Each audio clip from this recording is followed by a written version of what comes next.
Good afternoon. Is it on? Good afternoon and welcome to our regular board meeting of Calexico Unified School District. Today is Thursday, September 13, 2012. It is 6:04. And Ms. Burgos, will you call roll call? Trustees present tonight are Valenzuela, Romo, Duarte, Aguilar, with Trustee Kim absent. You have a quorum. Thank you, Mrs. Burgos. Ms. Aguilar, can you lead us to the Pledge of Allegiance, please?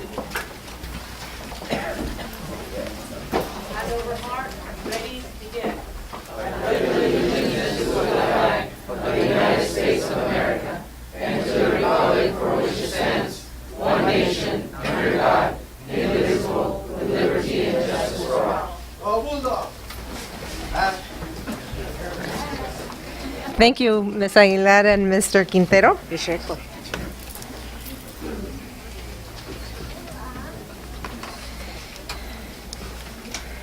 Okay, item C, approval of agenda.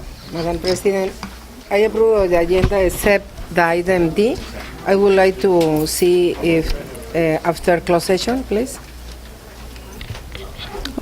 Okay, there is some speakers. Ms. Romo, can we allow the public to make their comments, and then we will bring it back after closed session? Yes.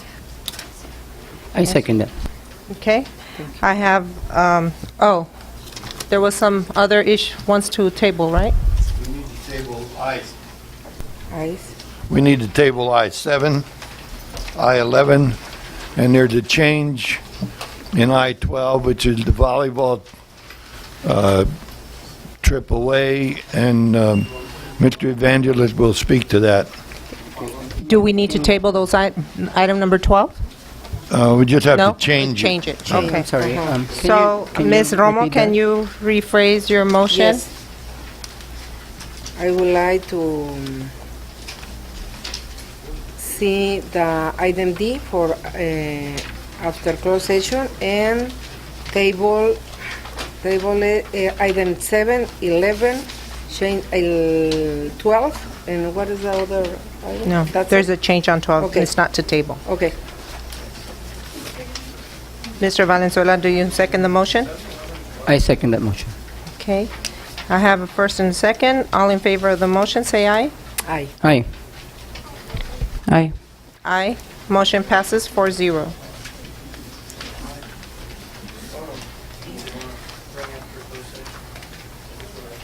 We have presentations by...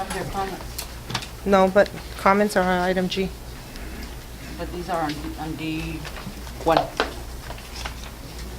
Item G. You said you wanted to hear the comments from regarding, Yeah, but I was going to move them to the comment section. oh, The item D is going to come back after closed session.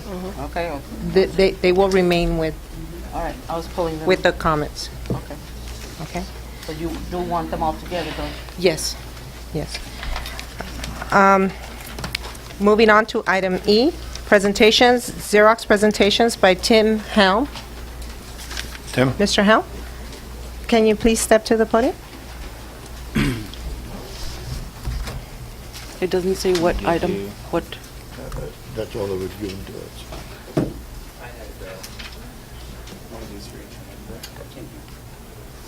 someone just submitted a request for oral communication?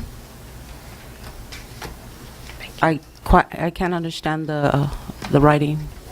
The last person that turned in a slip?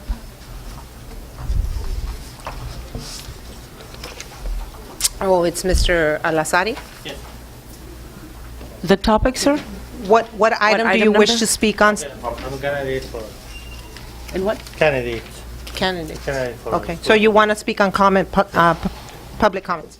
Okay, thank you. Mr. Helm, Thank you. go ahead. Good evening, meeting board members. We actually did over the summer, Xerox and Image Source actually, which is the local agency that supports Xerox for the Imperial County and the Imperial Valley. Did a complete thorough analysis of your district. We visited every single school site, did a complete audit and inventory Is your microphone on? Is there a red light? Yeah, there's a red light. Okay, thank you. Kind of tall.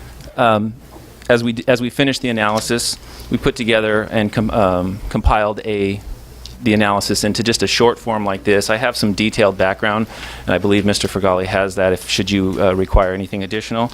But essentially what we did as we went through this is we looked to upgrade the fleet that you have in your district right now. Currently you have multiple vendors with the bulk on a contract through a different dealership, and but a lot of equipment that you own currently that is aged and on a management system that basically has a cost per copy that by industry standards right now is kind of outdated.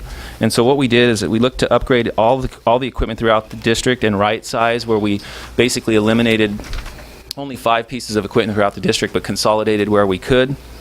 We added scan and email and network capabilities to every single piece of equipment.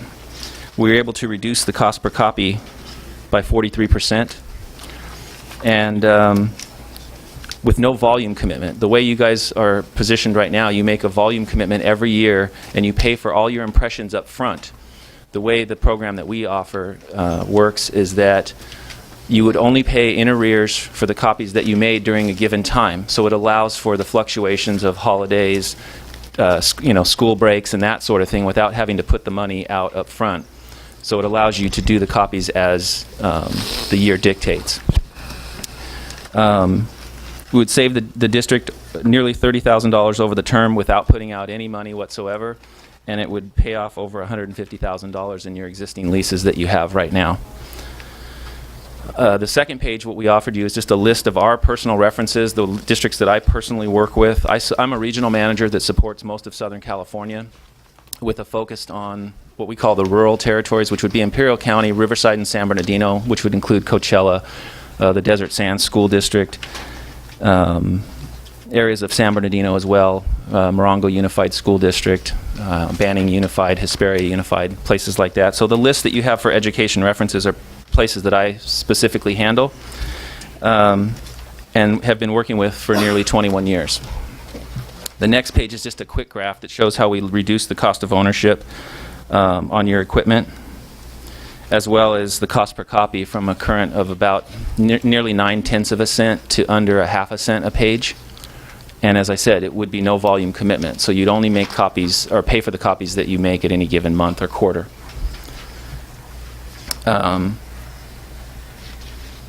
Basically, at this point, we're in a position to provide local service. The representative who supports the area actually lives in Calexico. He actually just lives right up the street. He's actually out of town on his wedding anniversary. He left today to take an extended weekend. He had planned to be here tonight. All our service is local. As you saw from the reference list, we do support Imperial Valley College, as well as El Centro Elementary School District and the district office at Imperial USD. We have quite a bit of equipment at the ICOE as well. So we have a lot of familiarity in the Valley and do quite a bit of business with our service staff here. And we're just looking for your recommendation and approval to move forward and implement the program. Mr. Fergali? Want to add anything? Well, one of the reasons that I asked Mr. Helms to come in to do the evaluation was the concern. We have about 4 or 5 different kinds of copiers, and the cost was getting prohibitive, so we wanted to reduce the numbers and see if we could reduce our cost.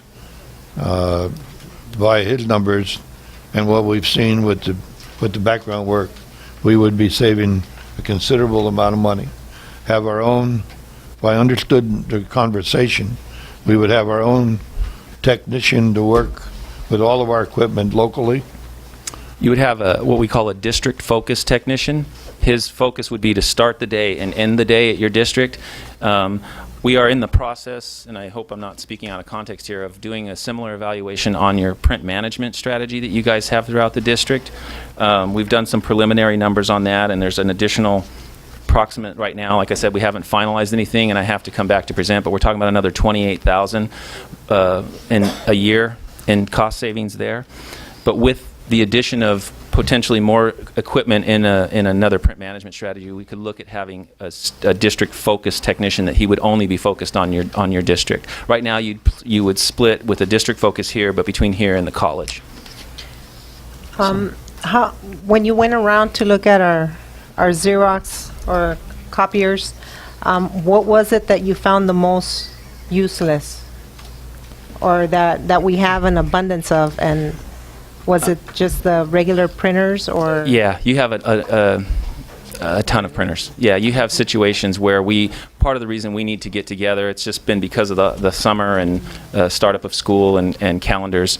We need to get together, and we've finished our analysis to get together on the printer side where we could see areas of opportunity where you have a machine, say a multifunction machine that's connected to the network, but a secretary or secretaries that will have multiple printers and or fax machines side by side. And so where you have an area that could have one device, you could actually consolidate, or excuse me, they have 3 to 4 devices, they could consolidate down to one. And so I think that's why we are putting together, and in the preliminary stages, in addition to this, like I said, is an approximately $28,500 a year savings on your print management strategy, where we feel we'd be able to make a real big consolidation because of the fact that you guys are preliminary, and because Mr. Fergali was, said, go ahead and let's make sure everything in there has the ability to be connected to the network. We could potentially eliminate and consolidate printers and smaller multifunction devices. And for those of you who don't know, anything that's a small device has a higher cost per impression than, say, a big machine that has a lower cost per impression. And so you're basically getting more miles per gallon out of a gallon of gasoline on the big machine than you are out of a small machine. And so where we're looking at about under a half a cent on the large machines that we'll be putting in at the district. And when I say large, I just mean the workhorse machines as opposed to a small printer. Your printers cost you about 3 to 3.5 cents a page. So you'd be saving nearly 3 cents a page once we look forward to the future implementation as well. So theoretically, you could be at your desk or in your classroom and run a print and just go to the office to pick up your prints? That is copies? correct.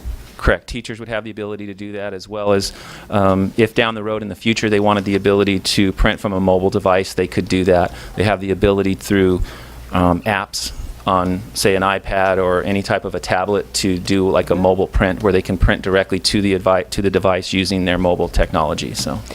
Now, we have various companies that do that, that we service with.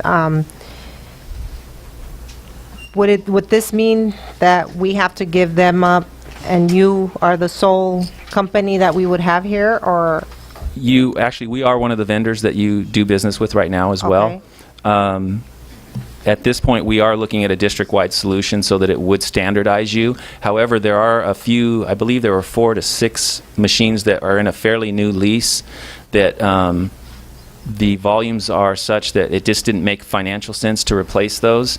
And so we would leave those in place for now. Because from a financial standpoint, it doesn't make sense to replace those. Okay.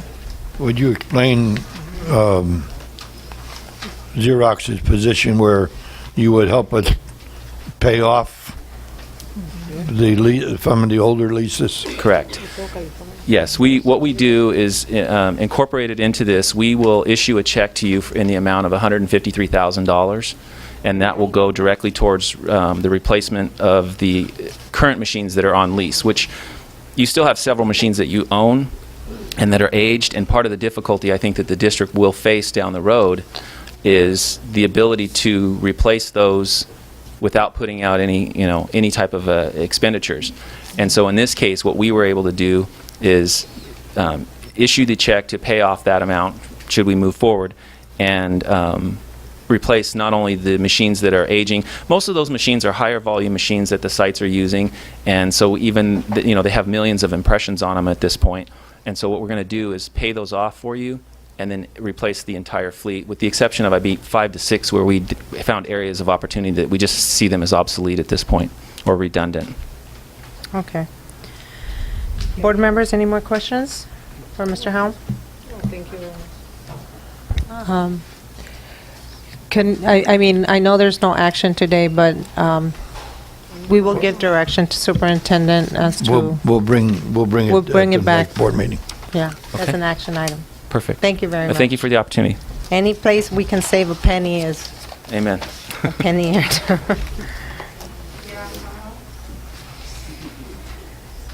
Next item, special education by Mr. McFadden and Mr. Padilla.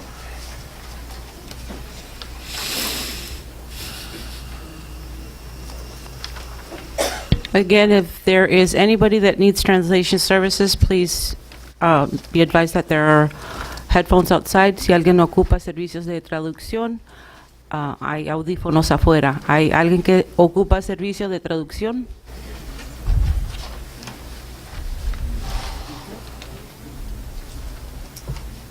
¿No hay nadie que ocupa servicio de traducción?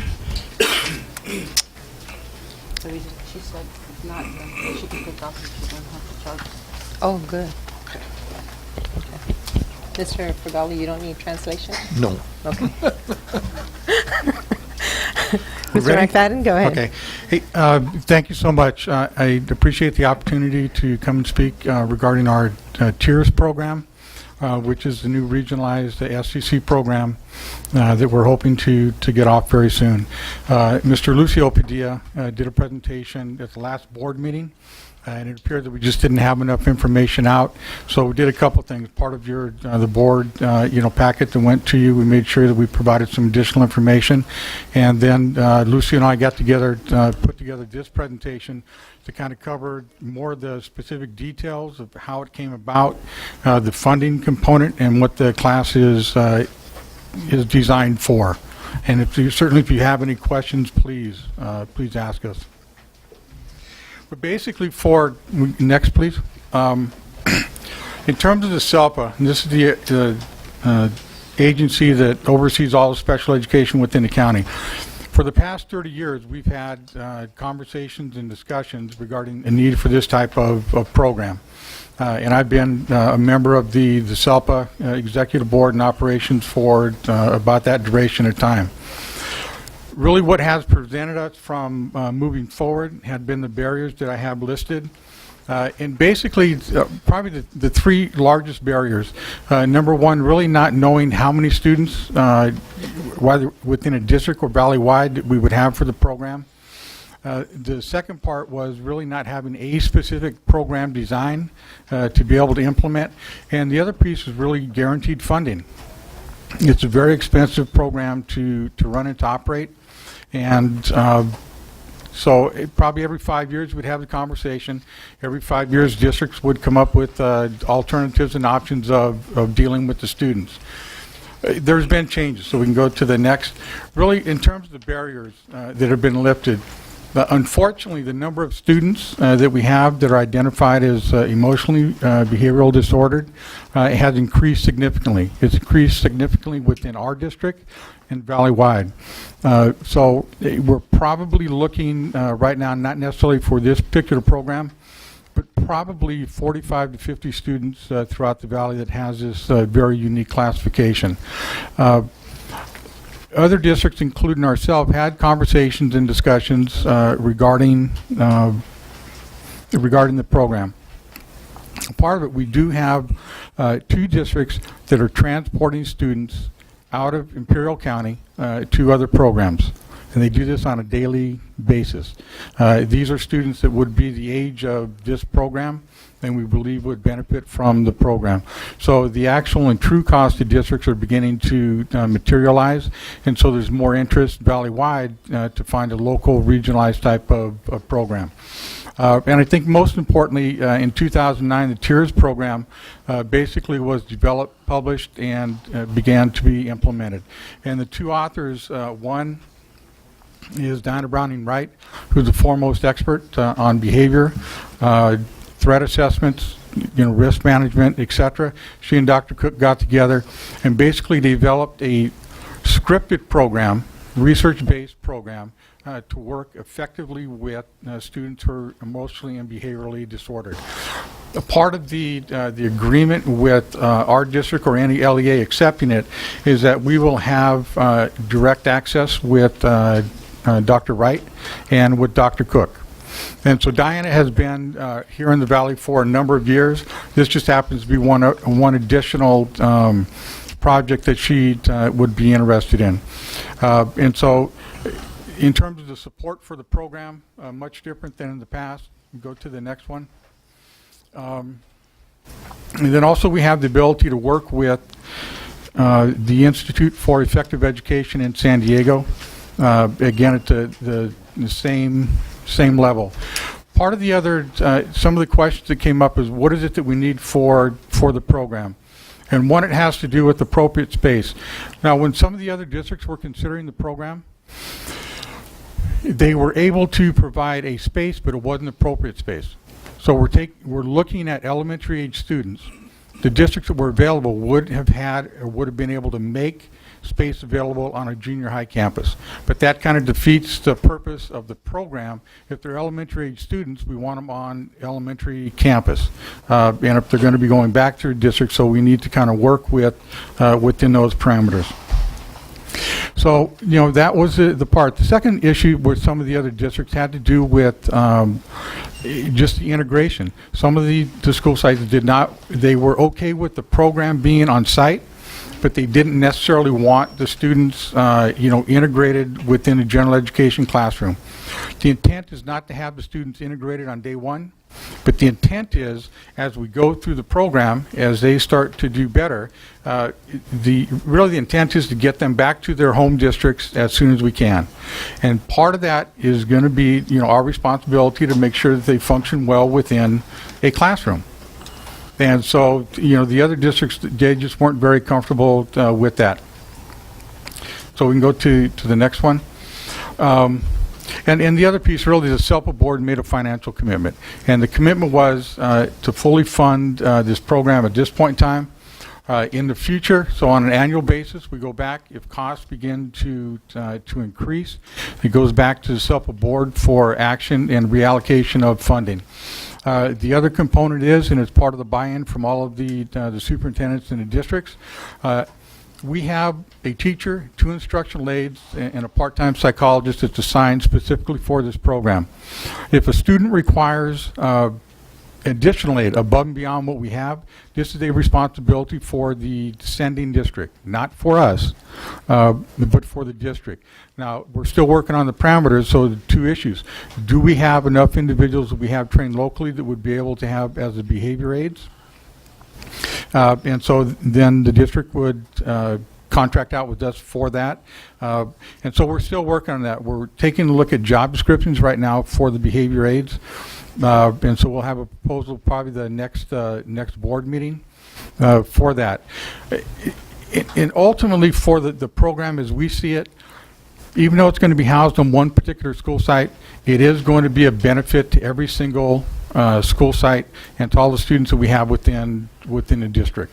Both Lucy and I have been working throughout the district of late on students that some are identified for this program, some aren't, but are still extremely challenging. And again, just from the techniques that we've been able to, and Lucio has been able to impart upon the teachers, it's helped out. And so for us, when we do the training, certainly it's training for that particular school site, but then we're going to include as many individuals as we can to be part of it. Do you want to do this part? Yes. This one. No, right here. Yeah. Okay, there's a growing number, like Mr. McFadden was saying, that it has been identified. My job right now is to go and observe and identify and see if some of the strategies that are going to be implemented and that we're going to go and get additional training, if they actually work. And when I have gone to the schools and see these really serious reactions of the students that are integrated into our regular classrooms right now, they really work. We had one incident yesterday, and we went and addressed it today. Last week we had 2 incidents in another school, and then the same week another incident in another school. And we went and we just, like for me, it's kind of like implementing what I have already been trained on, and I see how it really works. It will benefit not only the students that have the severe behavior, but also the regular ed students that are being impacted by these kinds of reactions, because it really impacts a classroom. Just to give you an example, one tiny little third grader had like 4 or 5 adults trying to de-escalate. The policeman was even called, and that's not necessary. It's what is necessary is to have people that know what they're doing, what they're talking about, so that we can help the students, and then at the same time lead the students in regular ed time for them to focus on their education. So we really need to learn and to teach other teachers about teaching social skills, development, self-control for the students, and et cetera, et cetera. So character act, social skills, and things are going to be very important. The interest in operating the regional program. We're using local resources and still find ourselves questioning the effectiveness of services. Right now, the services that we have are not adequate for this particular students. We are not doing any impact other than controlling, restraining, removing from the site, and we can't do anything to stop other students from witnessing this, and this is really something that is hurting the education of the other children. We also been using other programs like Vista Sans and AHLP to assist different of the student population, but we have seen that they are not as competent as we thought. They have a criteria that usually just exclude the students that we're talking about. They just take them in, they see them, and then they say that they're not effective, so they just remove them and send them back to the population. And once they come back, it's a little different. Okay. And I think, and Lucio's going to talk more on the programmatic standpoint. One of the questions is, why did Clarksville Unified School District step up? And for me, there's probably 3 things. Number one, that we have the students within our district. The students would need to be transported elsewhere, which is going to cost time and would be money. Basically, our district represents about 25% of the valley-wide student population. We would anticipate we're probably going to have at least that, if not more, within the program. I think the other component is that we have the teaching staff, the administrative staff, and certainly the expertise with Lucio to implement this program. So for me, in terms of the staffing and the personnel, we have it. Other LEAs within the county do not from a package standpoint. And certainly we have just the interest for operating the program. And I also think it's an excellent opportunity for our district to continue to enhance our reputation. We've been the leaders in many respects in many activities. This just becomes one, again, that from a special ed standpoint, valley-wide, we've had conversations. No one has really been courageous enough to kind of step up and say, we will operate this program. And I know we can operate it. I know we had questions associated with, are the students going to be dumped within the program? And the answer to that is no. There's a very strict criteria and requirement for the students to be placed within the program. There's a significant number of meetings that occur to maintain, the individual's presence within the program. And so for us, really, the cap is 10 students. We have 2 administrative placements that are in there, and nothing more. And then I guess on the final note, from the financial standpoint, that was one of the questions that came up. Again, the district pays 0 cents associated with this program. All the funding for the maintenance and operation, for the rental. We have startup costs associated with, the classroom, et cetera. All of that is covered from the funding at the SEPA level. I have a couple of questions. Okay. You indicated earlier, Mr. McFadden, you said appropriate space. There was other places, other districts that were considered or were checked or evaluated, Right. but they were deemed not an appropriate space. Can you define the components that maximize the program's intent? Well, I think the component is, number one, to have the students on an elementary campus. And again, that was one of the issues that, as we were going through working with the other districts, they would go ahead and secure a room, but it would be at a junior high level. Students wouldn't have access to same age peers. It really, it wouldn't be an appropriate, type of setting. So for the success of the program, number one has to do with the location on an elementary campus, to be part of the actual school. So instead of being put out into the furthest corners of a school site in a portable, to be part of the actual physical school. The other elements of it has to do with the administrative support, the interest from the teaching staff. Number one, the interest in the program, but also an interest and a commitment to participate in training that's associated with, and again, we have the training to help us with these particular individuals, but the training encompasses just behavior support plans, period, from K to 6, K to 12 at all the school sites. And then the other component, really the commitment from the special education staff to be able to implement this. I feel extremely comfortable and confident in terms of Lucio's ability to do that. I know the instructional aides, which will become behavior aides, will do a fantastic job, and I have no question in terms of my ability from an administrative standpoint to make sure that everything remains the way that it goes.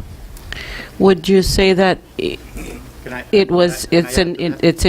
before you do, would you say that it's crucial or essential that the host site is welcoming and receptive to the program? Oh yeah, absolutely. It has to be crucial, because if you have a population, and it doesn't matter what, but if you have a group of children that you want to place on a school site and they're not welcomed, it would be destructive. What would be the purpose and function to be there? It's not necessarily to house individuals within a separate classroom, to be separated, so kind of sneak in, after the bell rings and go out before the bell. It's an issue of being an integral part. And again, from the district standpoint, as Lucio was saying, these students exist within our schools right now. They exist within special education programs, and they exist within general education programs. We really need to do more, I think, from a training standpoint, to really get a handle to be more effective in working with the students and the parents. Okay. I'm sorry, Mr. Kim. The hosting site, the staff that will be working also, are they going to be trained by SELPA for the behavior of these students, or because they're going to be interacting, right? Right. From a training standpoint, there will be multiple levels of training. SELPA would certainly be our local resource. Mm-hmm. We have, again, it's built in part of the program, at least 10 days in San Diego, for the staff to participate at the Institute for Effective Education, to give them, very grounded in terms of the practice, philosophy, etc. And then the other component is for representatives from the Institute to come here to help us in terms of implementing the programs. So we would have the SELPA assist us, representatives from the Institute for Effective Education, and we would also have Dana Browning-Wright and Dr. Cook. In terms, I don't expect them to come down on a monthly basis or anything, but in terms of to be available, and as we come through and we have issues that we're not exactly sure how to resolve, then they're available for the consultation. So the training actually needs to occur before the program. That's why the program is scheduled to begin in January and was never intended to begin in September or October. The part of it is that we knew, personnel, whether it's our district or anyone else, had the personnel issue we needed to, had the school site, and then that training component, and for all the individuals to be grounded on what the program entails and what it's going to look like, and not to do that at the last minute, but over time. Go ahead. Depending on the direction of this board as to that program, will you be coming back with the curriculum? Because I know there's nothing yet. I mean, I think what we want to know is the incoming students from other districts that are going to be in the classroom, who will be responsible for them? Will it be the district or will it be the state that will be, or No, it's the district. We will, They will be our students? right, they will be our students. We will collect ADA on them. We will have joint responsibilities in terms of evaluations. It's responsibility of the sending school district to conduct any evaluation prior to coming in or as part of triennial assessments. IEPs, again, we will help facilitate. We will kind of co-chair, but it's really up to the individual school district, the sending district, to send representatives and to participate within the meeting. Part of the, and again, we talked last time, from the SELPA standpoint, I'll be going to Executive Board and Operations meeting next week. Kurt Leptic, who's the director, will have a little bit more information. Once we figure out in terms of the grade levels, then part of the upfront cost is the purchase of curriculum for the students within the program. Now, the grade levels, as I understand it, is going to be 3rd to 5th grade?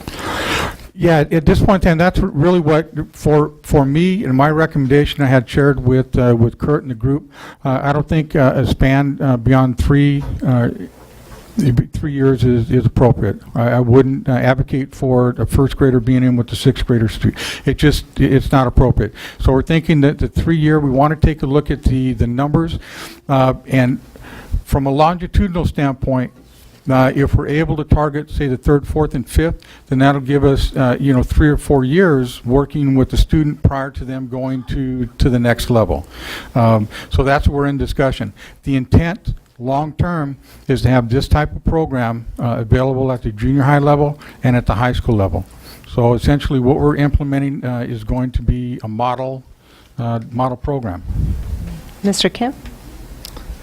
Yes, what you said was the administrator and the school site has to be welcoming that class. Yes.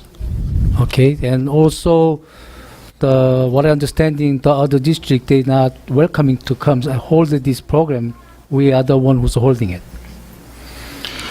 Well, I'm not sure if they're not welcoming. Again, one of the biggest issues had to do with the classroom space. And again, for the districts that indicated they were interested, they would provide or make space available, but it was at a junior high level. And again, this is a program for elementary age students. There just wasn't anybody who would make the commitment at the elementary level. Yeah, I think it's classroom space matter. I think every school have a bunch of the classroom left over because we have a full of the students in one classroom. So I don't think it's any elementary level they have a full of the space. And second, if the administrator and the school, they're not welcoming that class, then why we have to accepting ourselves trouble? We can send our students to other school district to like what they're doing to us. Why we have to hold this one? Well, we don't have to. I think part of it, in my opinion, certainly is a responsibility to our students in our district to be able to provide the services here for them. I think the second piece is that we do have administrative staff, teaching staff, and school sites that are interested in housing the program. So in terms of their acceptance and their willingness, it already exists.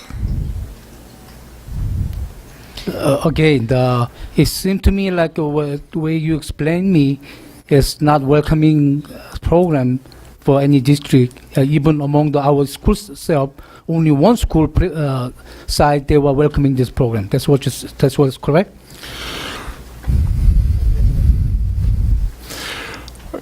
I think it's an issue of semantics. In terms of welcoming, I would say all the principals and all the school sites would welcome any and all students that we have within a district. Okay, then Okay, it's not problem. It's not problem any school side from ourselves. No, I'm going to address that. And I think the second component, each school site has a different culture. Each school site has a different administrative staff. and a teaching staff. Each of them have different strengths and areas that they focus in on.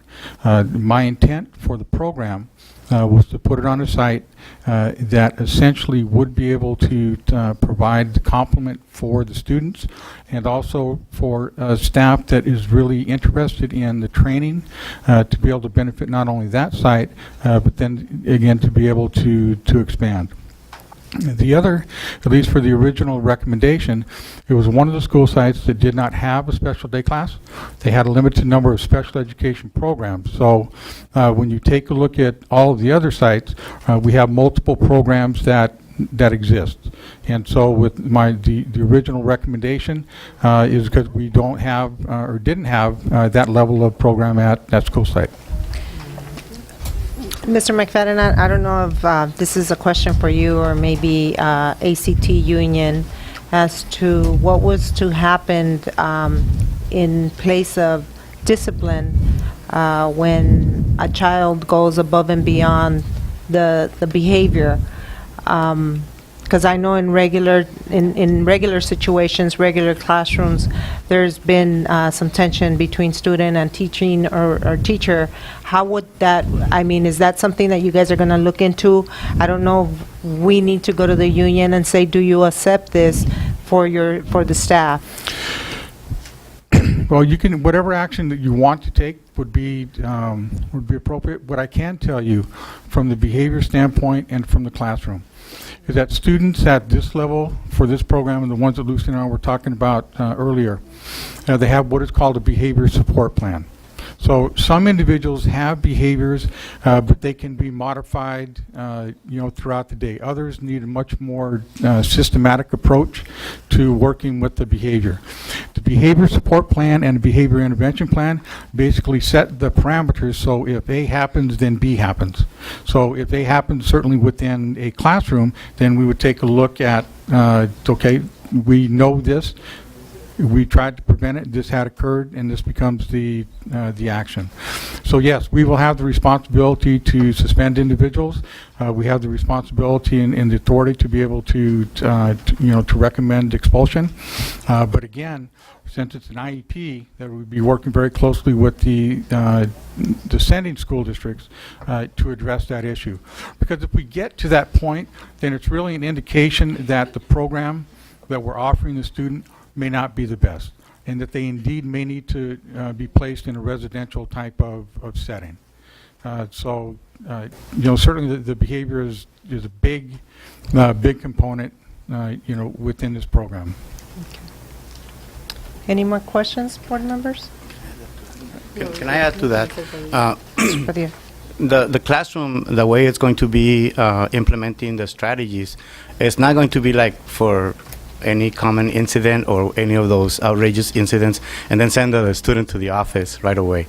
The intent is to try everything that we know, everything that we are going to be trained so that we solve the problem within the classroom.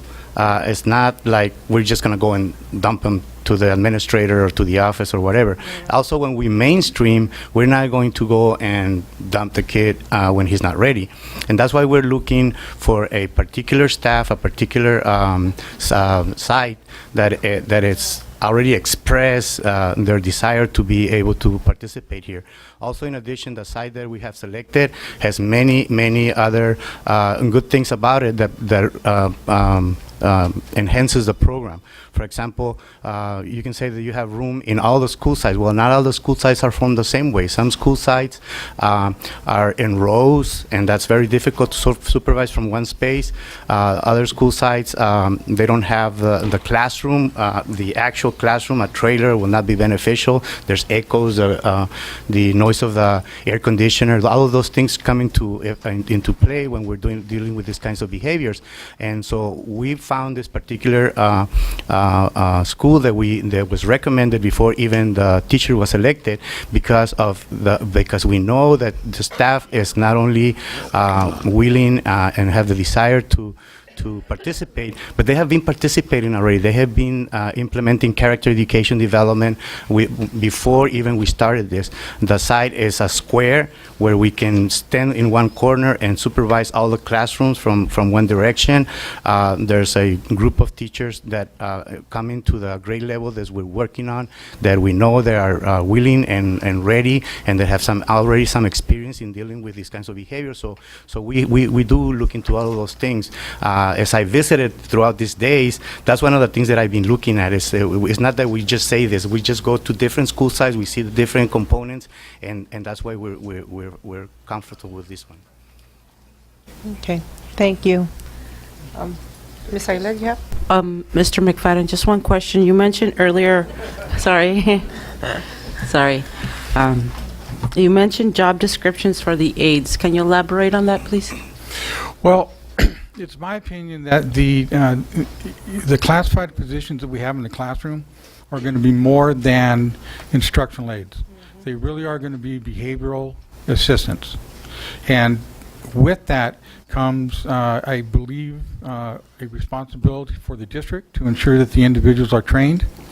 And so for the description, we just want to make sure that individuals understand this is not a regular class setting, it's not a special ed. There's high level of intensity here. So part of it is to be extremely clear what the duties and responsibilities are. When you take a look at the job descriptions, many are help, tutor students, help with this. This one is going to be really associated with shaping, monitoring, and changing behavior, which is a whole lot different. And so we just want to make sure that individuals who apply for the position really have a true understanding of what it's going to entail. Just having said that, would you foresee that it would require some type of at least an associate's level or specialized training, or that you would provide the training, or how would you ensure that that person is best prepared for this? I tell you what, a combination, and that's, we're looking at the job descriptions right now. But in terms of the training, yes, and it would be probably at least a 2-level, if not a 3-level. At this point in time, County Office of Education does have a training module. It's about a 20-hour training module. Lisa Soto, who is one of the administrators and has been involved with programs with children with autism, has implemented that with their behavior assistants. And so we'll be working with Lisa to be able to pull that program in to do that as the beginning training. Then from that, we have currently 2 trainings are scheduled throughout the county on nonviolent crisis intervention, and so that would be another training that certainly would be required, and that would be something that we would need to make sure that we would facilitate on an annual basis. And then also we have the Institute for Effective Education that will be help in addition to the training.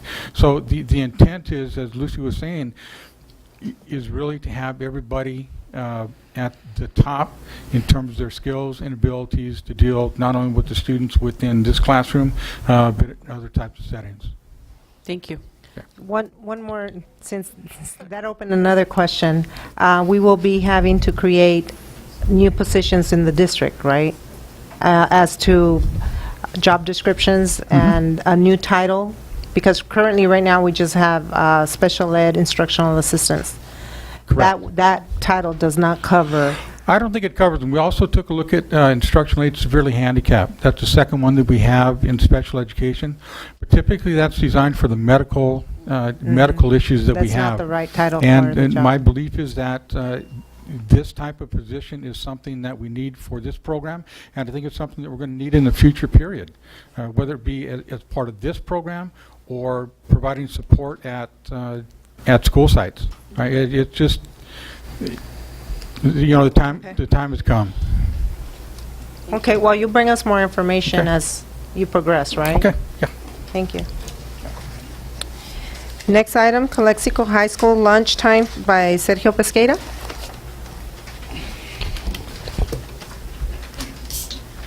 Okay, good evening, Board of Education and Superintendent Fergali, Ambriz, and everyone here.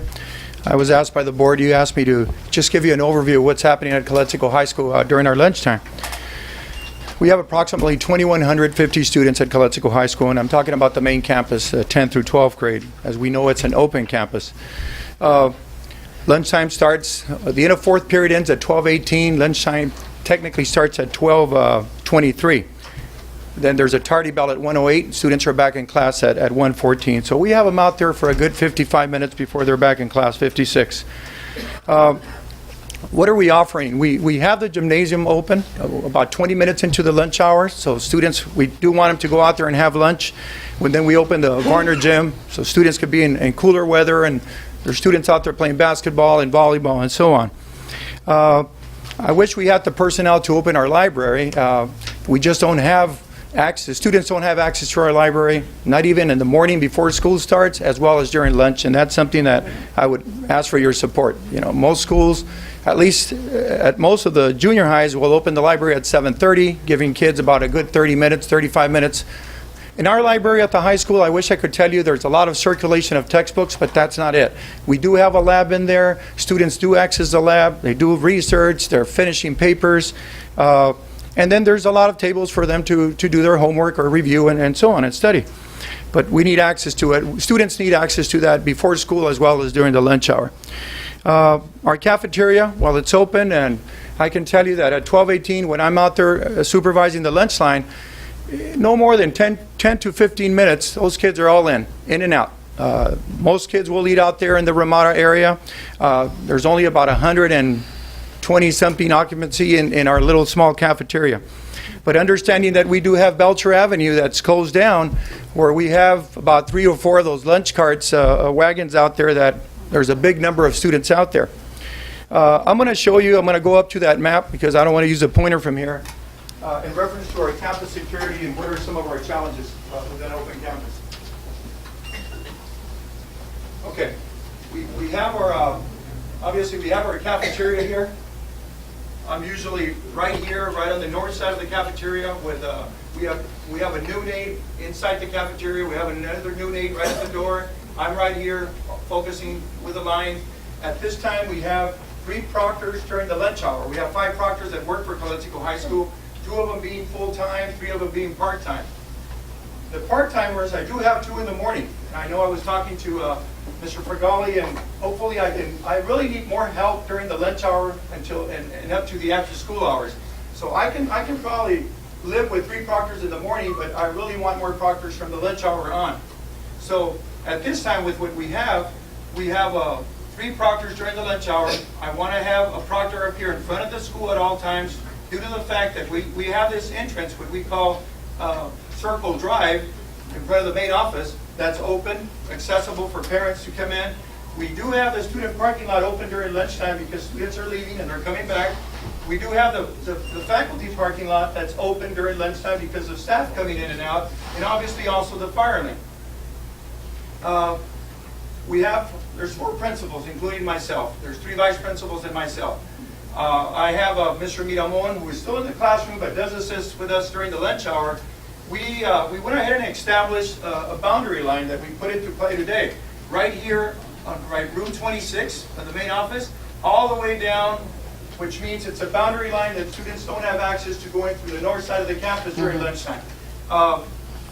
There's a way, we're trying to control where kids are during the lunch hour. And yes, they have access to leaving. And the message is not for students to leave. It's funny that a lot of them came to me during the lunch hour. Why did you do that? And these are a lot of the band students that would hang around in this area here. This is the band room 41. They sit here, they eat their lunch. We have kids congregating here. We have kids behind the band room, this is the fire lane. We have an open gate here where the auto shop is. So there's a lot of room for kids to wander during the lunch hour. So the fact that we don't have enough staffing that I would say, okay, I'll put a staff member here, then that was the reason we went with this. And students were saying, but that's our area, where do we eat? And I said, well, there's room here in the Ramadas, but where there's 100 of us, we can't sit at one table. I understand that.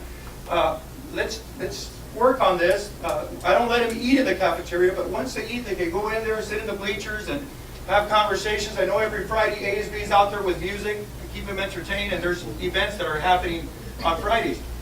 Now let's go back to one of my other assistant principals, Mrs. Satsueta. When I'm out here in the lunch line, she's overseeing this quad area and these wings here. I have one of my proctors, Mr. Patino, who is stationed right here, and here's the red line, so students don't come to the north side, where this is the science wing, the northeast side, then we have the pins, and, you know, we need to keep the kids in one area. Yeah. Then Mr. Miramon, like I said, he's right here, so students don't go to the north. I have had some advisors that come to me and said, Mr. Pesqueira, we do have activities during lunch, and I said, you just get us a pass, give them to your kids, they'll show it to Mr. Miramon, then we'll let the kids go and participate in the classroom because we know there's teachers there. My other assistant principal, Mr. Santos, now I'm going over here because this is the pool area. This is Belcher Avenue here. Like I said, we have our lunch carts there. He's there, and we have one of our full-time proctors, Mr. Savo.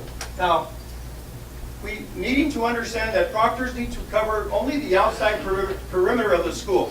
So there's been practice that Mr. Trucios, who's the proctor out here, he rides with our school resource officer, Officer Dominguez. And one of my concerns, like I told Mr. Trucios, I really need you up here in front. There's traffic here with cars, people in and out. I want to make sure that if you see anything suspicious, immediately we need to report it and so on. So Officer Dominguez, you know, he's got the jurisdiction to go all the way to 2nd Street if he wants. He's a police officer. Our proctors don't. Like I said, we do have the public library here, Kiki Camarena. We have a park right here, Crummett Park. A lot of our students do congregate. Mrs. Toller, I know that we haven't had this conversation, the librarian, but she'll host kids in there during lunchtime. They go in there with their food and they eat. One of the emails I did get today was that they're being a little bit noisy, that they're picking up after themselves and so on. But that's been her call, not that I went over there and said, help us out with that. She's just being really nice with them. There's going to be a time probably where she's going to say, enough. Do we have action out here? Absolutely, we have action. Should do. Now, have we had a couple of incidents where students were caught with controlled substances? Yes. It's not on the campus area. We've had them out here in the park. We've had them in here between alleys of Encanto. And like I told my proctors, you guys can't go out there. You know, it's a liability. The police officer can. Keeping in mind that these kids, there's the tennis courts, there's the handball courts, and we need to be checking that perimeter. So it's challenging when you have an open campus and there's 2,100 kids. Not all of them stay on the campus, I understand that, but that's part of our challenge.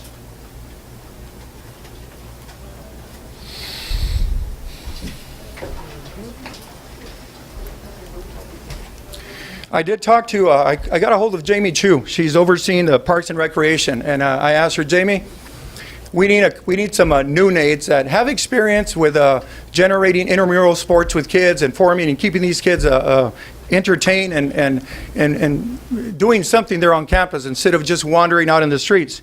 And she said she was going to check with me. We just don't need them at the main campus. We also need them at the 9th grade campus. That is a closed campus with over 700 students.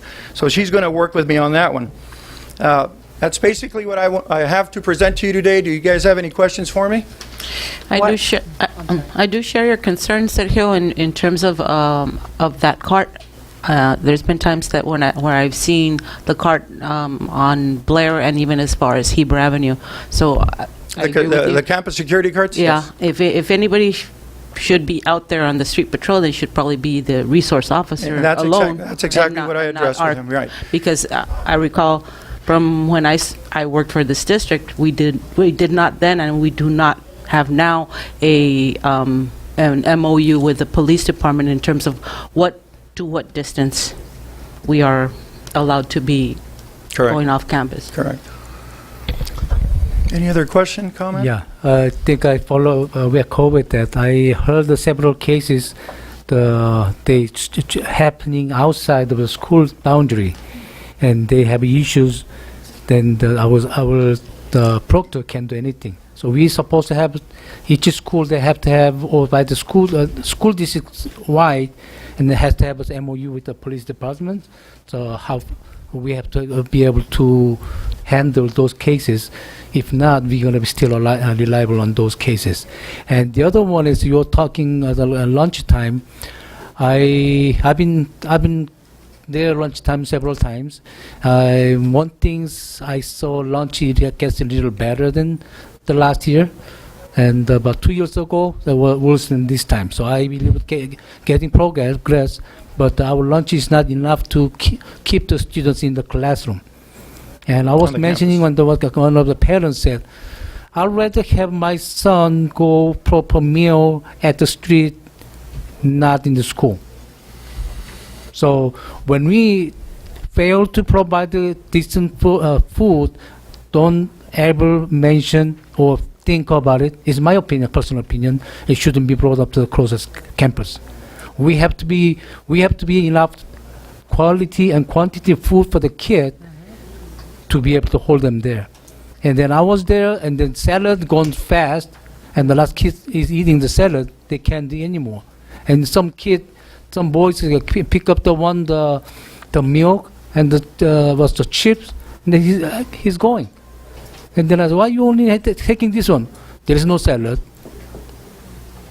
So I was school side self. We should provide a decent level of the condition they can stay there.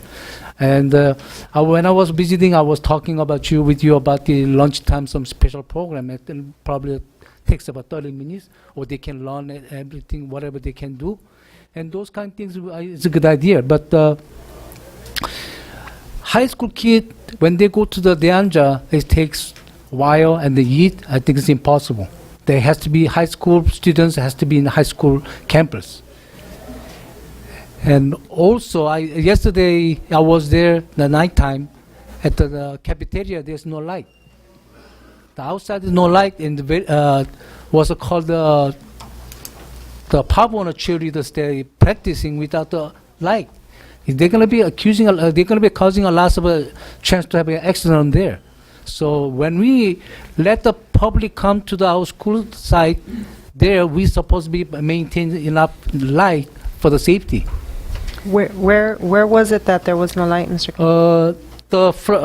Outside, they have the cafeteria. They have porches, and that don't light there. Oh, okay. On the north side, where the Ramadas are at? Yeah, where the no, it's Ramada. Supposedly, I think south side, yes, for the park side.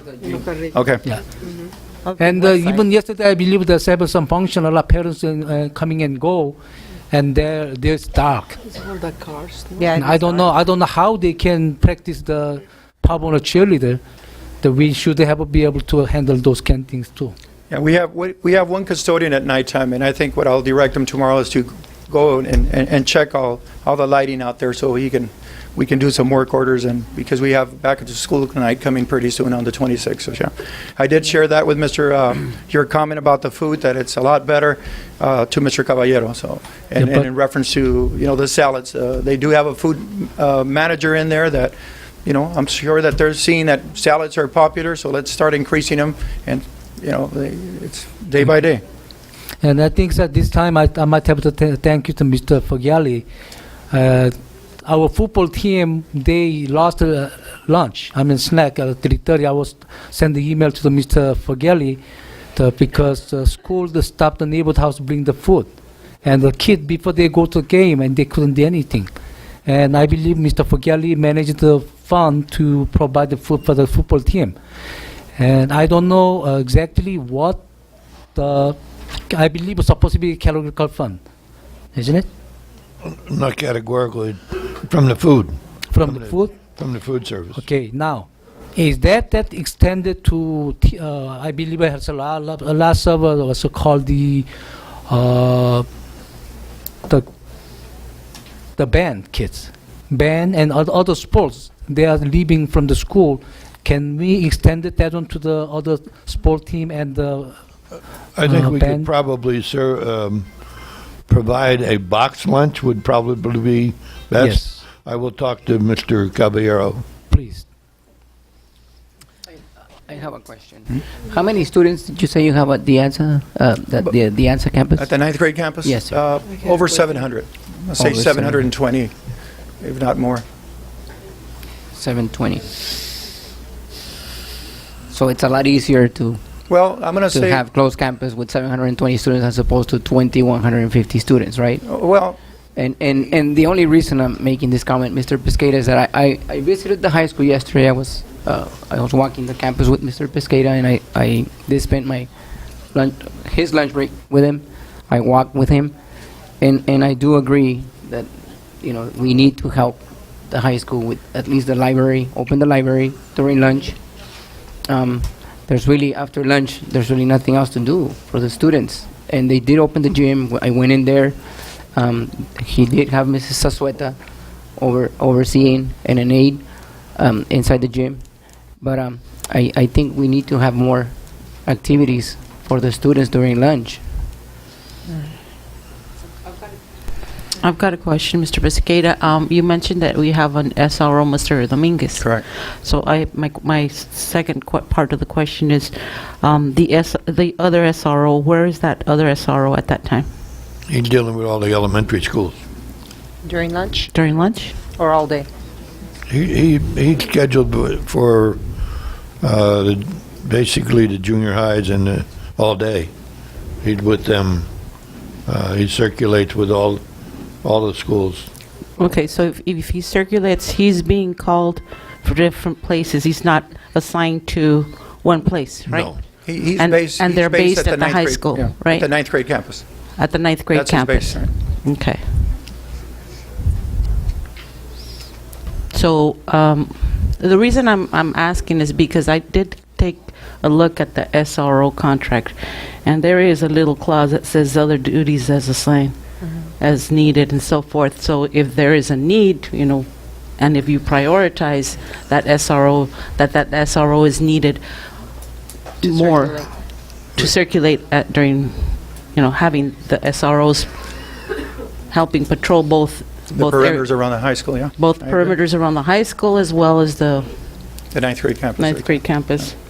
I met with our two SROs the other day, and Lieutenant Gerardo, and he indicated that they were very willing to help us if our SROs are busy, that our staff should be, our administrative staff should be calling the office to get additional help. Just call dispatch, and dispatch will then send a vehicle and an officer out. So, and they've been very cooperative. So we can ask for some additional help, and I think they'll provide it. Okay. Especially when they're on the referrals, there's days that, we don't have Officer Dominguez like a Monday, like this last Monday he wasn't there. Yeah. So if they can coordinate that with the chief and there's availability of an officer that could be there around the lunch hour, that would be great. The Outside the yeah. perimeter, obviously. The chief and the police department have been extremely supportive of us. Great. So, Chief and I have met on a couple of occasions and just discussed mutual kind of concerns. Mrs. Romo, you had a question? Yeah. Mr. Pesqueira, I remember, what was the problem in the past for 2 lunches or 3? I don't remember, 2. What was the problem? What is the problem? I'm not understanding your For question. the time, I remember for teachers is for 2 minutes or 10 minutes. I don't remember what is the problem. Like a 2 lunch For period. lunches. That's saying going into 2 Yeah. lunches? I don't think that's ever been implemented at the high school, if I'm not mistaken. I know it has been at the junior It's highs. for time. We had it at the academy. Did they have it at the high school? Yeah. Teachers, have you guys had it? Yes, this is for. Oh my God, that was we had 300 kids back in the day. That was when we had like 700. That was only 4 a few years teachers ago, and- right? Just kidding, Tonya, just kidding. We were classmates, Sonia, you're dating yourself.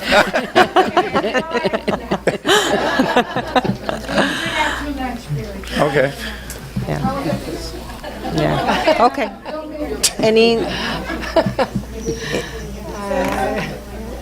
Any more questions? Board members, any more questions? No? Mr. Pesqueira. All right, thank Okay. you. Thank you, Mr. Pesqueira. That's all information. Last presentation is IST conference updated by Lucio Padilla, Junior. That's the summer conference that so many of our staff went to.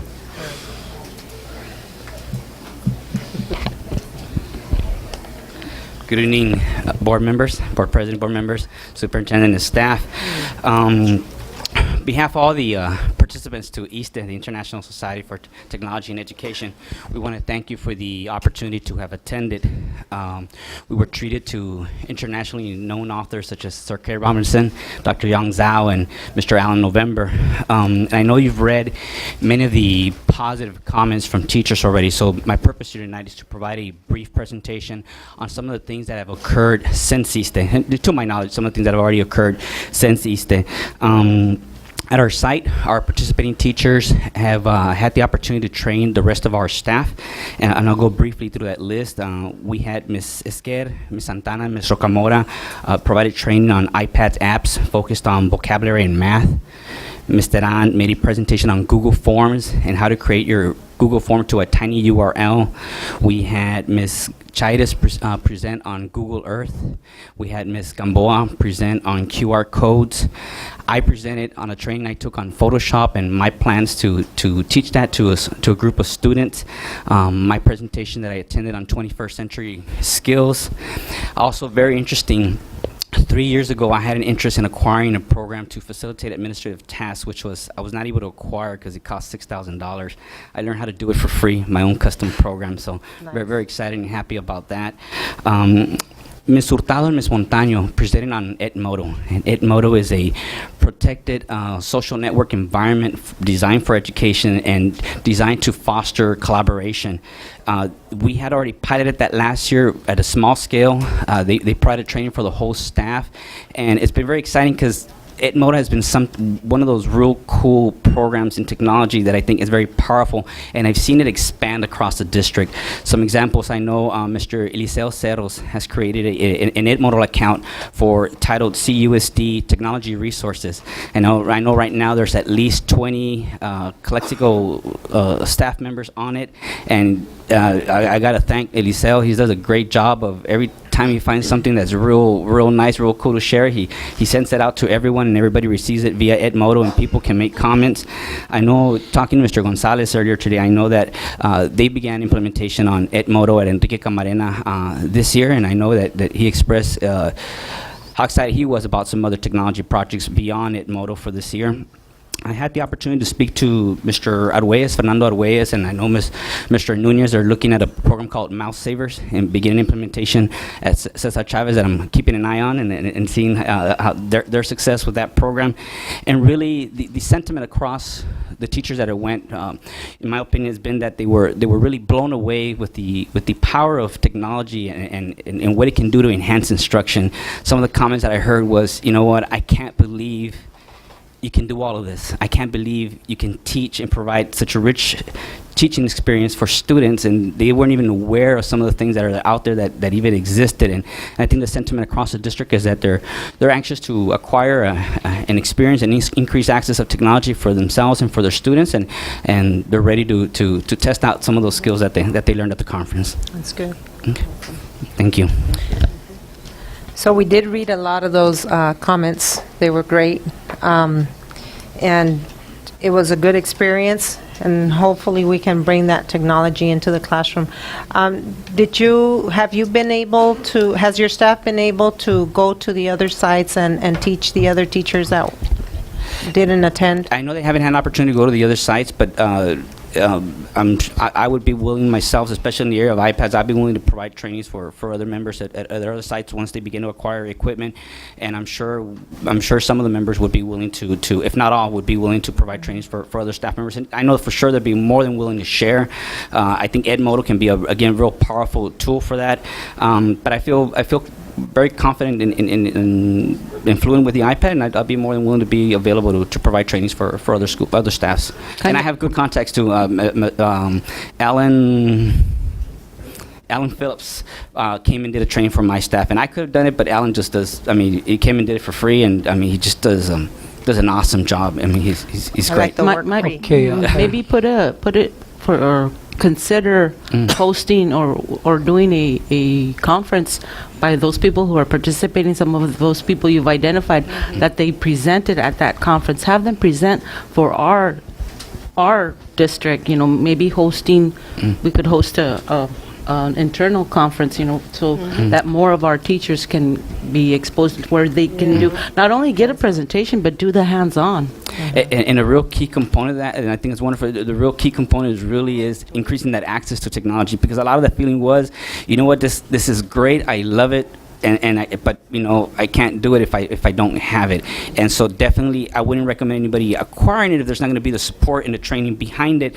But I think what really happened at ISTE was it really opened the eyes and desire to have that increase to access to technology. It's going to be real important. But once the technology is here, I think we can definitely facilitate a lot to provide that ongoing support for teachers to do real amazing things in the classroom. Okay, Mr. Fageli. I believe I was mentioning several times about we training teachers, and we take a conference, but after that they say so many good things, and we never retraining to ourselves. And I believe that we can spend money on the staff develop fund to train the teachers. Even some classified employees they want to attend it, we might can spend it. And on Saturday's session, we can pay them. Then we can increase. We can have more people. We get trained it. That's what I said. That's always a possibility. The only negative factor, the only downside, is some of the presenters, like Mr. Padilla is sharing with you, are very expensive. No, I'm talking about ourselves. Our staff. Yes, our ourselves. staff, like our Exactly, staff trainings. And like I mentioned, some of that. And that's where we're headed. Some of that has already began to occur, and again, just the key thing is a lot of it is really is that access to it. I mean, But not the only. Sorry. Sure. Not only for the school side. It's like we from the district wide. So even we put some school on Saturday, we invite all the staff, all the employees, including a classified employee, to get there. To if we have a possible to pay the staff, the classified employees through the staff development fund, let's do it. That's a categorical fund, doesn't encroach any general fund for us. And same time, we train our employees. Maybe they are not in that line this time, but we never know. They are ready for something to come. They can be good. if I might We'll add, definitely be looking into that. Yes, if I please. might add something else, I know that one of our academic support teachers, she learned how to do the Google Forms from one of the other presentations from our teacher. And I know at our school side, we're always real responsible at maintaining our drops and our additions of students. And she customized a Google form and provided it for our secretary, where it's going to be linked to everybody in the office staff. So anytime a student drops and adds, and I know it's not an instructional piece, but she saw the potential of it to facilitate a single spreadsheet that be shared among everybody to keep track and everybody on note on additions and subtractions of students, which for things such as ordering CST tests and CELT tests and so forth is crucial. So it's all real positive there and involving one of our classified members today. So we can use our person who was attend the conference, then self-training with the staff development fund on one of the Saturday. So we don't bothering any teaching hours. So I think we're gonna have a lots of win-win position for everybody's. Thank you. Okay, thank you, Mr. Padilla. Next item, item F, discussion, Family Resource Center. On this one? The conference? On item E?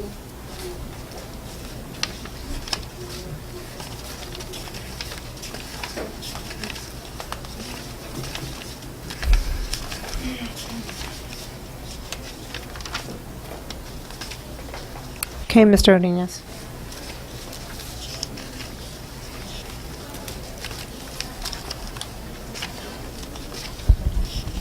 Good evening. My name is Raul Ureña. I'm a sophomore at Calexico High School.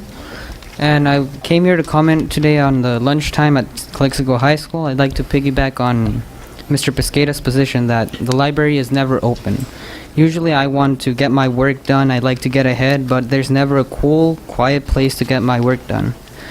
But usually I check every day to see if the library is open, and there's always the same sign, video games from 6 to 8 p.m. Except yesterday there was a sign that said, sorry, no video games today, and a little sad face. I don't understand the logic of having the library open for something like video games. and shutting the door on people like me who have a genuine interest in getting my schoolwork done. I hope the board and Mr. Pesqueira can sit down and find a solution to this. I'd also like to comment on Mr. Padilla's Edmodo comments. 3 of my teachers use Edmodo. I love it. It's modeled after Facebook, so like all the students are very familiar with it already. There's apps for smartphones that students can use. There's tablet apps, and even the ancient computers our teachers use can run it, apparently. So, thank you. Thank you.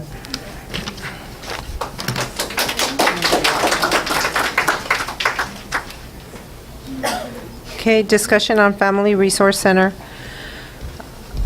That would a request by Mr. Romo he wanted to discuss the possibilities of assisting our staff at the Family Resource Center. Yeah. We need the presentation for the absences for all Calexico Unified School District. Is Hortensia here? No? Mrs. Almondati?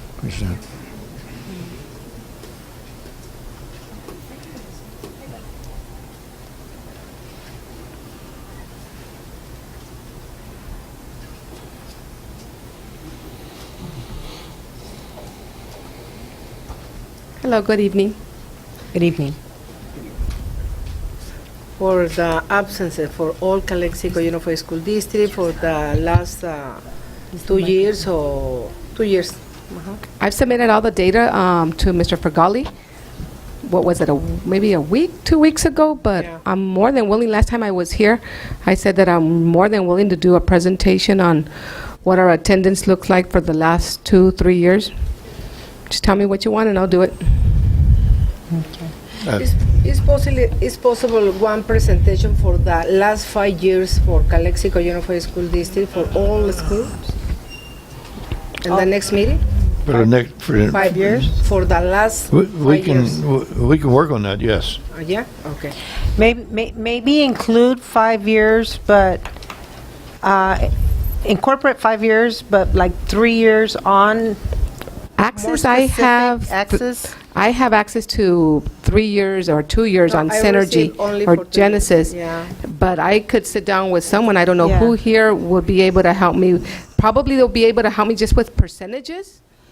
That's, and that I- would probably be Caroline, because she and Eugenio might be able to help you with Or the Mrs. computer. Callan? No? Who? Mrs. Callan? Mrs. Callan doesn't take care of. You're. Well, She it's going to might- be difficult because it used to be SIS before, and now it's Genesis. So, So Genesis, I can do Genesis. I I mean, I mean- can do it on my own, and percentages I probably can get from Caroline. correct. So tell me exactly what you need. You want a comparison of attendance for the I think district there's, as I think total, there's a concern sites? about the lack of attendance. Big concern. And I know we've been, I know you in particular have been working very hard, and that we've made some progress. Last year, we gained about, we're at about 94.5%, 95% attendance, and I think we grew at about, up to about almost 96, which is very reasonable. Now, we always want 100%, but the attendance accounting has changed over the years. In the old days, you had unexcused and excused absences. Several years ago, they changed and made a formula, and any absence counts as an absence. So even if we're talking 95% of that other 5%, for example, most of those are probably legal absences, but they're still counted as an absence, and that's where we can try to distinguish between the two, and that might be more difficult. We'll work on that. And I think what I would like to see is habitual students that are being absent, because if they're absent once or twice a week, we need to address that issue. And we And have that- those numbers. We have those numbers. It's students start first with 3 unexcused. That's true, and then it jumps to habitual, and then it becomes chronic. But I have all of those numbers. For sure, I can get you the 2 years that we've had Synergy. I have access to that, and the other years from the past, I can give you percentages. But I can break down. I can break them down by codes. That's. I think you received. Did you receive that? That attendance? Yes. I broke it down by codes. Can you also include what strategies are being used to reduce the absenteeism? interventions, okay. And what the success rate has been on those strategies? Okay. Thank you. Yeah. Okay. For next time. She'll help you. Next time, please. And I believe that several students, they might have problems in their house or family matters, or sometimes some kids no house there.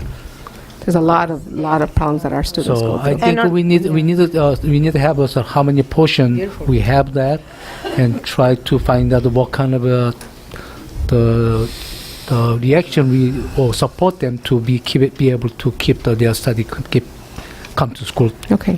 And Hortensia, I wasn't here at the time when you made your FRC representation of the different services that the office provides, you and Mrs. Bravo provide.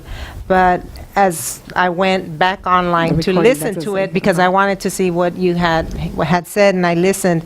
And in reality, you did say, I want to come back and do an attendance Yes, I do. presentation, because the report didn't have anything into presentation. And that was one of my things, is what are we doing for that? Because I know that the FRC was put in for resources centers, but also to take care of our attendance. And that is one of the things that we need to start first in order to start keeping the funds that we should have, because like Mr. Fagali says, any absence, there's no ADA. That's right. Regardless of if it's excuse or an excuse. So we need to make sure that these kids are coming, and if they're not, why is it? And that, I guess that's where your department comes So in. I'll show you attendance data, I'll show you SARB hearing data, and I'll also talk to you about the different interventions that we've started. Now, when we have suspensions, do we get ADA on that? Suspensions, no. Only if they're in-house. So In-house, yes. that's another thing that we need to work on. If we're Perfect, having a lot of suspensions, you Make know. it in school. That's Are we that's why we use the in-house suspension. And that data included suspensions, the one that was forwarded to you. Yeah. Okay. Hortensia, what is the connection with special education and this issue? With What is the special education, support for Family Resource Center, for special ed, but Mr. Padilla's and your program is similar for very problem in the students. maybe you're talking about, are you talking about the program that they just presented right now? For your support in the Family Resource Center. That's support for our students, yes. I mean, any support that we can have for our students, that's really good. You're probably thinking through behavioral health? Yeah. Well, you need to remember that behavioral health sees students maybe once a week, once a month, and it's not on a constant basis like this classroom would. It would be every day, all day. Okay. Okay. You do have on site, though, a psychiatrist or psychologist? We have 2 psychiatrists, and we Daily? have 2 therapists, For the county. and about 4 or 5 case managers. But they're That's- not all that's there by at the the same county. time. That's all County, behavioral for the health. county, no? All behavioral health, yes. This is the other department. Yes, behavioral health. Got a question, Ms. Any other Aguilar? questions? No, I just one comment. I'd like to take this opportunity and time to thank you, Ms. Armendariz and Ms. Bravo, for all the work that you do at FRC. There's been some really, really difficult situations that you handled them very admirably, and thank you very much. You're welcome. Yeah, thank you. And you know what, yes, and thank you, Mrs. Bravo, there too. And you're probably mentioning the Nuno family. We've lost a 9-year-old girl, so I would think it's appropriate that we have at least 1 minute of silence for her. Okay. And to let you know that services for Andrea Nuno are Monday from 6 to 9, and Mass is Tuesday at 9 in the morning. Okay. Thank you. Thank you. Thank you. Thank you. Entonces, le mande, ¿no? Before we move to item G, we will be taking a 2-minute break. Thank you very much. Okay. When we come back, when we come back, we'll do that. 2 minutes.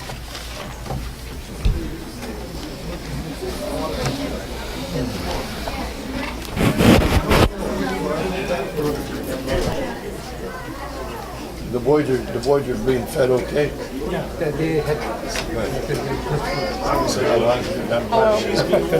gonna win tomorrow game again. Last night I had you gonna win again? Yes. Absolutely. I told them almost One at a time. Well, we already won. I'll talk to 200%. What is that? You want to get the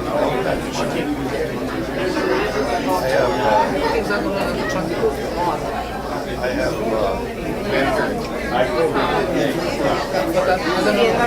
probably attend the board. Okay. Te hablé, no me contestaste. Give me your name so that I can put your thing and ask for Ruth. Can she go first? Because we see how you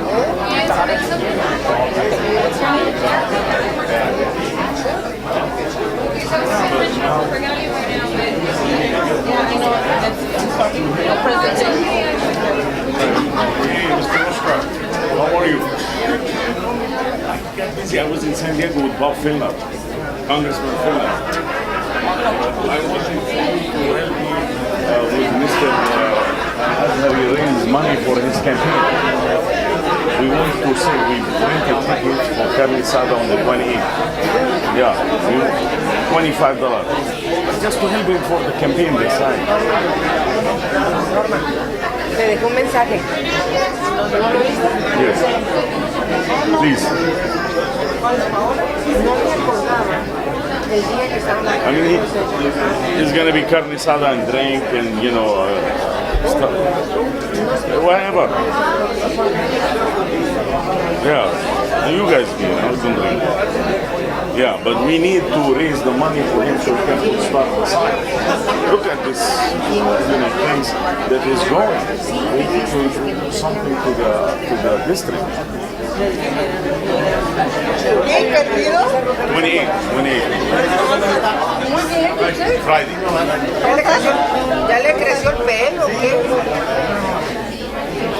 ¿Andas lacio? ¿Andas más lacio? No. Lacio, straight. We need people interested. He's interested. He's running. It's not going to make sense. Ay, no aguantaba. Yeah, he's with the same, we help him. I helped Luis in the last election. No se fue, ¿o sí? Why?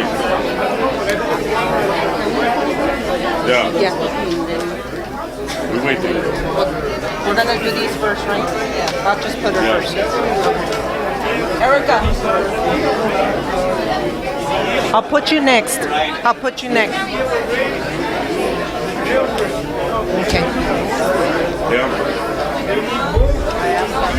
Monday. Where's my board members? I'm doing good, and yourself? Tired. See, I love that. Yeah, he does. I am so tired. I remind myself Of Dr. Ayala. all I need is a little cross right here. He hasn't done anything. A little We turquoise need to cross. say we can't give money. We cannot. Come on. It has. So when are we gonna have? When are we having some more?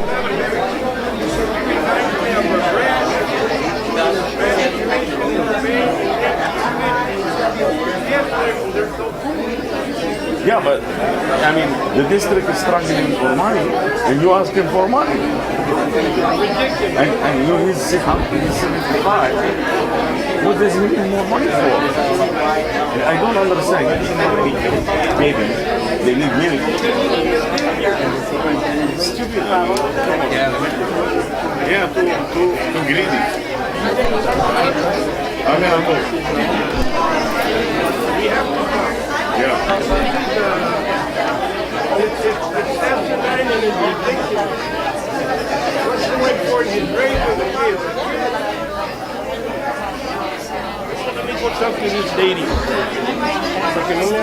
I'll be back.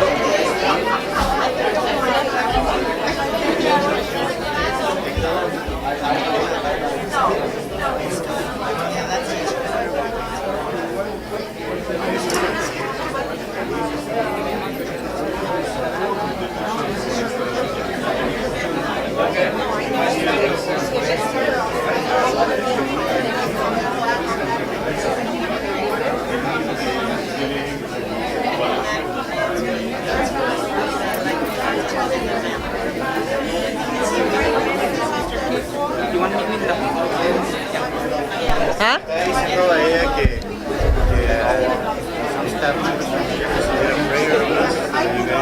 Oh, yeah. Yeah.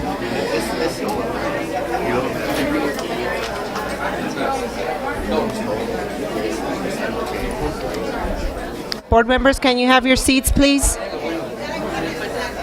Thank you. Thank you.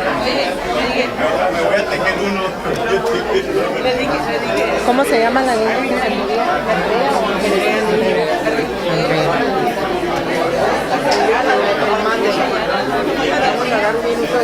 Sí, ahorita. Ajá.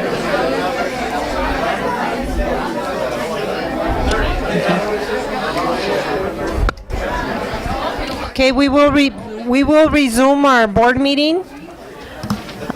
If everybody can please stand for a moment of silence for Nuno family. As you know, their house was on fire and they lost one of their 6 children. And so if we can, everybody stand and have a moment of silence.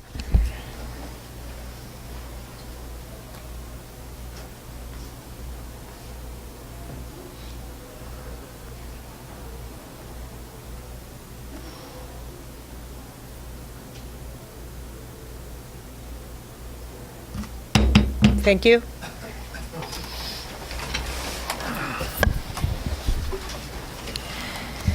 Moving on to public comments, Mr. Fergali.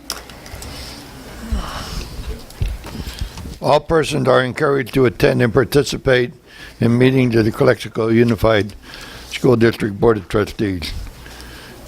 Please fill out the form available at the door and submit it to the Secretary of the Superintendent. Your comments will be heard with no action taken under the designated section of this agenda.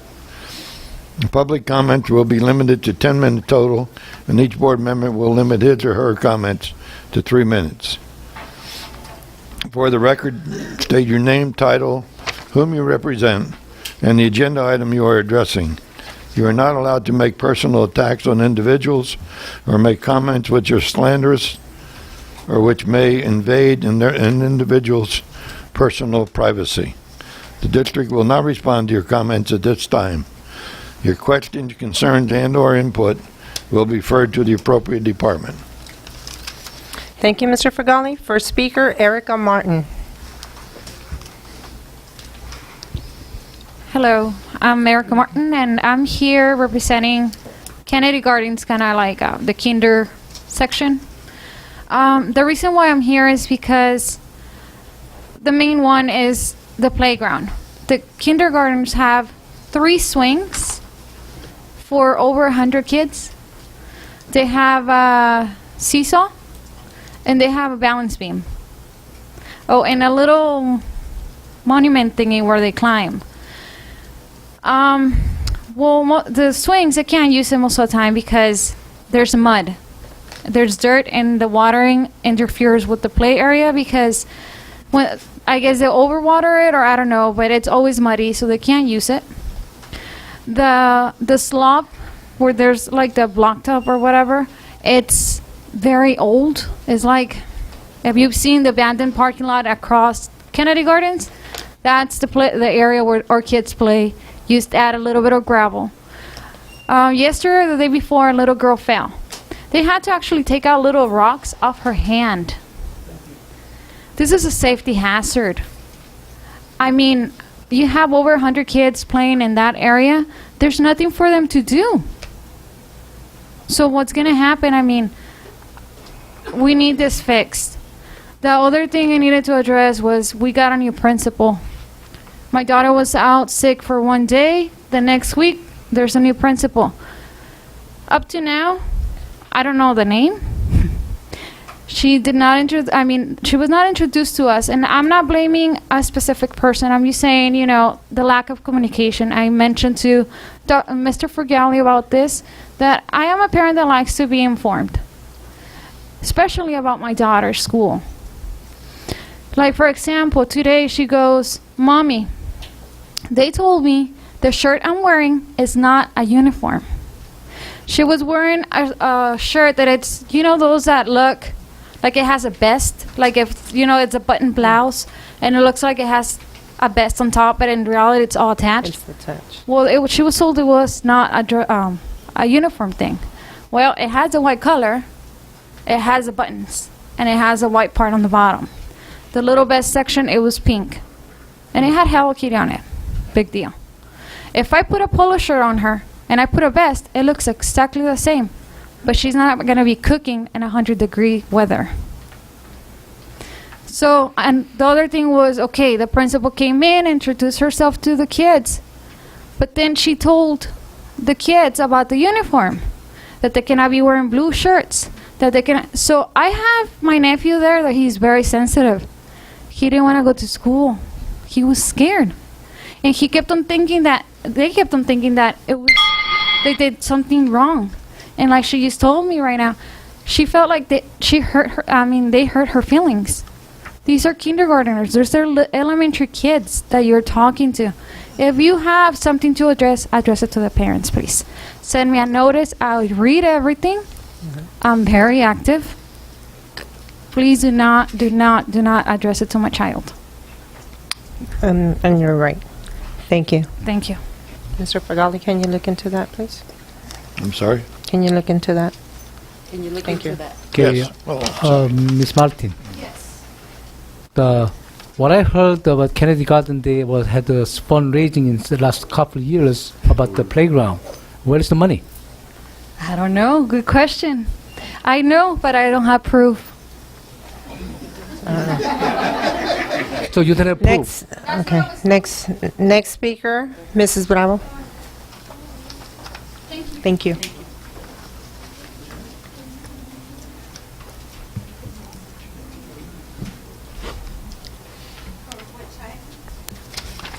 D1?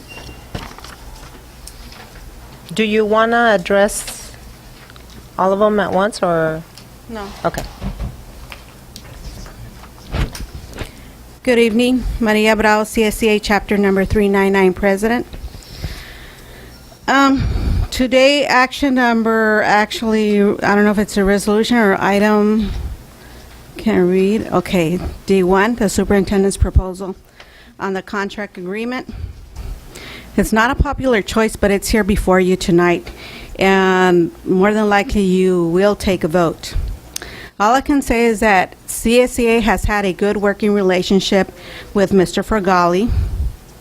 I have the floor, people, so please respect me. Like I was saying, we have a good working relationship. There is good communication. We have a great dialogue between the superintendent and CSCA. We don't always agree. That is a fact. We fight tooth and nail. Yes, that is true. I bring out all the time the contract, and I state to Mr. Fergali, you're in violation of this or you're in violation of that. And sometimes I may refuse to negotiate some items such like schedules, change of schedules. Why? Because I want certain things to be dealt with. But nevertheless, we continue to dialogue on other items, which is great. Now with this new legislature, this will trigger, and keep in mind, this will trigger a lot of prospective candidates to come into this district and apply for the same amount of salary that Mr. Fergali is getting, plus what he's asking, or more. Keep that in mind, because anyone who comes in here will ask the same amount or more. I wasn't aware, because I never asked for the contract, that Mr. Fergali had dealt with the district board on what his salary was and what his compensation. So when I started reading this and saw what everything Dr. Luna was making and not working for that money because she delegated everything. So I thought, it's not so bad. Think about it. He waived his health and welfare benefits last year. He's thinking of doing the same this year. That is at least a savings of $27,000. And he's asking for $30,000. Keep that in mind. And like I was stating, future candidates will ask the same amount or more.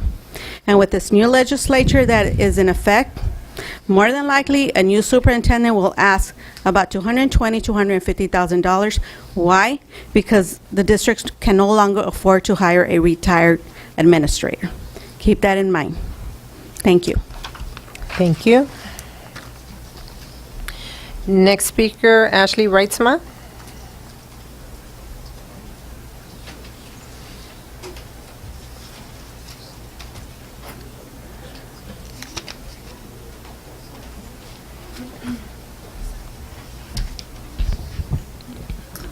I wore my heels today, so I have a few handouts to pass out before you start my time.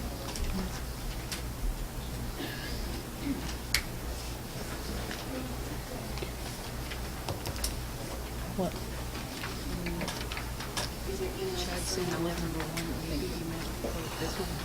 Chad. He was before me, by the way. I know. Well, it's because But it is the G. Oh, it was, we were having comments in regards. well, then just slip them all in then. Uh-huh. Why don't we let him finish? No, well, she's already started her presentation.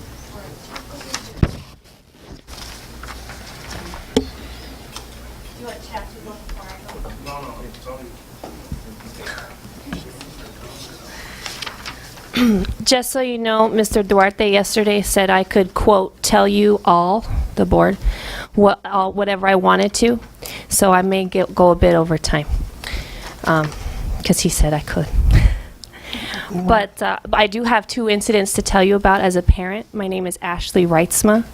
I have twins Wyatt and Wesley Reitzma, who are supposed to be transported by Calexico Unified School District. The first incident took place on August 27th, 2012. And like most parents on that day, I was getting my twins ready for their first day of school. Like a responsible parent, I called transportation to ask Judy on Friday what time the bus would be picking them up Monday morning. It was a good thing I did too, because they had the wrong pickup and drop-off address listed for them. Judy told me 10:30, and I had them ready with their backpacks and lunches packed. 10:30 came, 10:30 went. 10:45 came, 10:45 went. By 11 o'clock in the morning, my autistic twins have a schedule completely removed from what they were getting themselves used to already. I called transportation.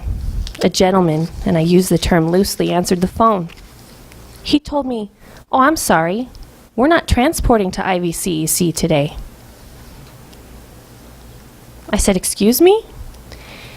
He said, "Well, you see, we didn't know that there was a minimum day today and that their schedule was different. So about 15 kids from Calexico didn't make it to school on their first day of school." I spoke to Judy.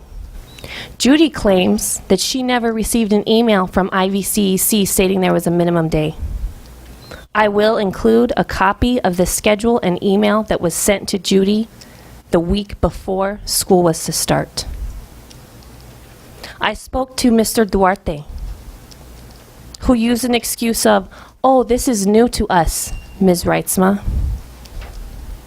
That's just the first incident I have to discuss. So my twins will never be able to make up their first day of school. You talk about attendance as an issue? That was this district's issue.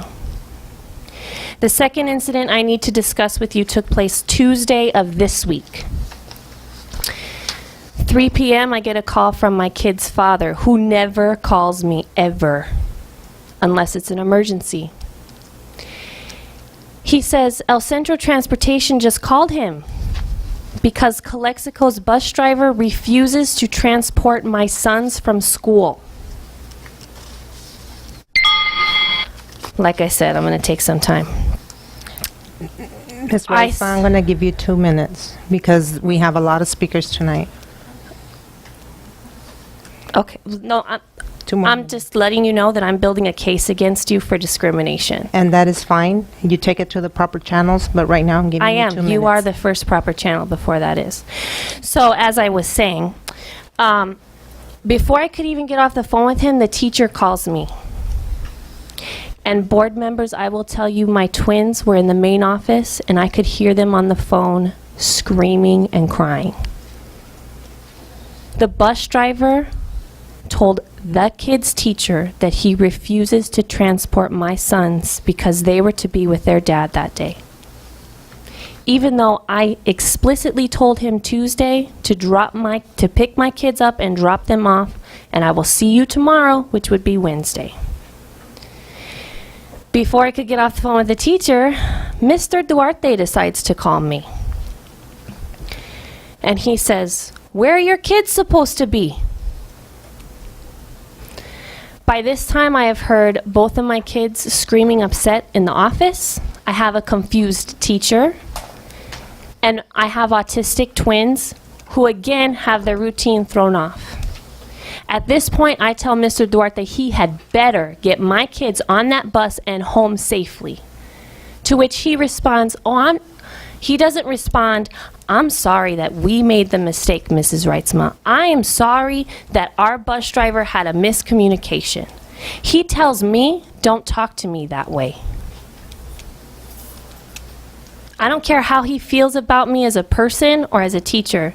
When he has my kids and his safety, he will respect me as a parent, and he will keep my kids safe. My solution to this incompetency has been to do all of transportation's paperwork for them. All of you have gotten schedules in front of all of these witnesses as to when my kids are to be on the Calexico bus and when they are not to be on the Calexico bus. You have a schedule for September and October. Thank you, Ms. Reitzma. Your 2 minutes are up.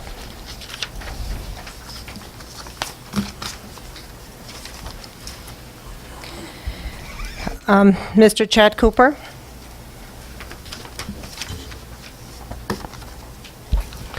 I think the parents of this district should get at least as many minutes as the copy man, but that's just my opinion. The front of your agenda says that all presentations, the presenter will limit his or her presentation to 5 minutes, and that's waived sometimes for me, but never to 30, 40-minute presentations. And if we want to talk about Xerox Special Ed, which was very interesting, Calexico High School lunch, which was also sincerely interesting, and ISTE, I think we got to have special study sessions for the school board where no action will be taken, and we can spend a lot of time talking about these important issues. But to start the actual board meeting 2 hours approximately after the scheduled time, when there's hot button issues on the agenda, is disrespectful, whether it's intentional or non-intentional. So that preempts 53 seconds of what I was going to say, but that's okay.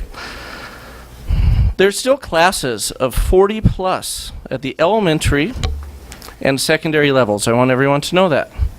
I want to say that the school district has been working towards doing what most school districts did in July and August, and that's to adequately staff most of the classrooms. 10% into the school year, approximately. So we still have a lot of progress to make there. Technology among teachers will spread like wildfire when we're given the tools. Hate to be selfish, but my school, we never got laptops, ever. And we have one computer in the room. And I sarcastically tell my 8th graders that my 1st grade classroom 25 years ago had more technology in it than their classroom today, and the price of a PC is about 10% of the price back then. So I know the board said earlier that you need to see what the minimum level of tech is, and let's work towards there. At my school, speaking of students, there's a routine bulletin announcement, what to do when we run out of salad. So I know that because I read it to the students every day. So I believe someone in the chain of command needs to provide more salad, because sincerely, the First Ladies put a lot of, Michelle Obama's put a lot of attention on fitness, exercise, and diet, and we need to catch up to the times, technology and food-wise. I want to say inclusion. Mr. McFadden's presentation, Mr. Padilla's presentation, speak to me. As a public school teacher, I want to educate them all. I don't want to warehouse them. It's sad, but many of our students will eventually be warehoused. Out of 9,000, a few of them will end up in prison.